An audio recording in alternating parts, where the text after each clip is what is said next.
இருக்கும். அவங்ககிட்ட போயிட்டு ரூலரை தட்டி மாதிரி ஒரு பவரை போட்டு கார் எல்லாத்தையும் பறக்க வச்சுட்டு தாமஸ் ஆண்ட்ரைக்கு நேரம் வீசுவான் பாருங்க. தாமஸ் ஆண்ட்ரை எல்லா காரையும் தட்டி தட்டி விட்டுட்டு இருப்பான். ஒரு கார் அப்படி மூஞ்சுக்கு நேரம் இருக்கும், அதை தடுத்து நிப்பாட்டிட்டு அதே ரூலரை தட்டியை போட்டுட்டு அந்த பீஸ்ட் மோனாருக்கு அப்படி கிட்ட இழுப்பான் பாருங்க. இழுத்துட்டு அவன் 2 கையை வச்சுட்டு அந்த பீஸ்ட் மோனாருக்கு மண்டையிலே டங்கு டங்குன்னு அடிச்சு அவனை படுக்க போட்டு குப்புற போட்டு அப்படி போட்டு குத்துன்னு குத்திக்கிட்டே இருப்பான்.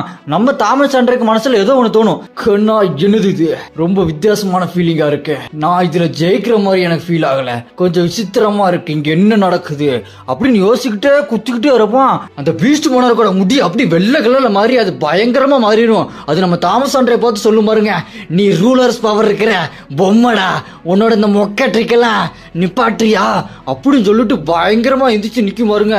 அது அப்படி பிரம்மாண்டமா இருக்கும். நம்ம தாமஸ் ஆண்ட்ரையை பார்த்து இப்போ உனக்கு பயமா இருக்கா அப்படின்னு சொல்லிட்டு மூஞ்சில கீறி விட்டுருவோம். அந்த ஒயிட் டைகர் பேக்க பார்த்துட்டு இருப்பான். அவனுக்கு பின்னாடி இருக்க அண்டர்ஸ் எல்லாம் முழிச்சுக்கிட்டு இருப்பானுங்க. இங்க பீஸ்ட் மோனாருக்கு தாமஸ் ஆண்ட்ரையை பிடிச்சிட்டு சொல்லுவான் பாருங்க, என்னடா உனக்கு பின்னாடி ஏதோ எலி ஒளிஞ்சிட்டு இருக்க மாதிரி இருக்கு அப்படின்னு ஒரு சேடோக்குள்ள கையை விட்டு எடுப்பா பாருங்க.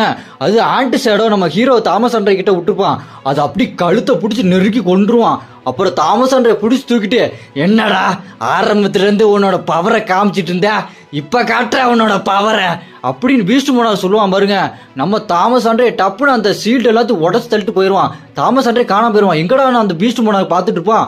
டக்குன்னு அந்த பீஸ்ட் மோனார் பின்னாடி போய் கழுத்து பிடிச்சி நெருக்கிட்டு தாமஸ் ஆண்ட்ரை சொல்லுவான் பாருங்க, நீ ஓவரா பேசுற, அதன வாயா இல்ல வாய்க்காலா அப்படின்னு சொல்லிட்டு கழுத்தை பிடிச்சி பின்னாடி இருந்து நெரிச்சிட்டு இருப்பான் பாருங்க. தாமஸ் ஆண்ட்ரை நெரிச்சிட்டு இருப்பான். பீஸ்ட் மோனாருக்கோ டென்ஷன் ஆகி அவன் தலையை பிடிச்சி சுத்திட்டு தரையில ஓங்கி ஒரு அடி அடிச்சுட்டு சொல்லுவான் பாருங்க பீஸ்ட் மோனாருக்கு, இதை சொல்றதுக்கு எனக்கு வருத்தமா தான் இருக்கு, இருந்தாலும் எனக்கு ரொம்ப பசிக்குதுடா அப்படின்னு சொல்லிட்டு அவன் தலையை சாப்பிட போவான் பாருங்க.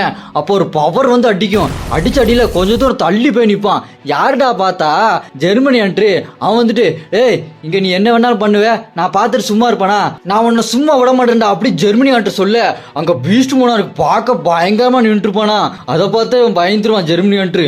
என்னடா அவன் இவ்வளவு பயங்கரமா இருக்கான்னு பார்த்துட்டு இருக்க, இங்க படுத்துட்டு இருக்க தாமஸ் ஆண்ட்ரைவோ சொல்லுவான் பாருங்க, கண்ணா ஓடிட்டு இல்லைன்னா செத்துடுவேன் அப்படின்னு சொல்லுவான். அந்த ஜெர்மனி அன்று கேட்க மாட்டான், எனக்கு தெரியும் நான் செத்துருவேன்னு, இருந்தாலும் இதுல நான் கடைசியா சண்டை போட்டு சாவுறேன், நான் ஒரு ஹண்டர், இதுல இருந்து ஓட மாட்டேன், இது என்னோட ஃபைனல் மூமெண்டாவே இருக்கட்டும் அப்படின்னு சொல்லிட்டு நின்றுட்டு இருப்பான். அவன் அப்படி பயங்கரமா வருவான் பாருங்க, வருவான் பாருங்க.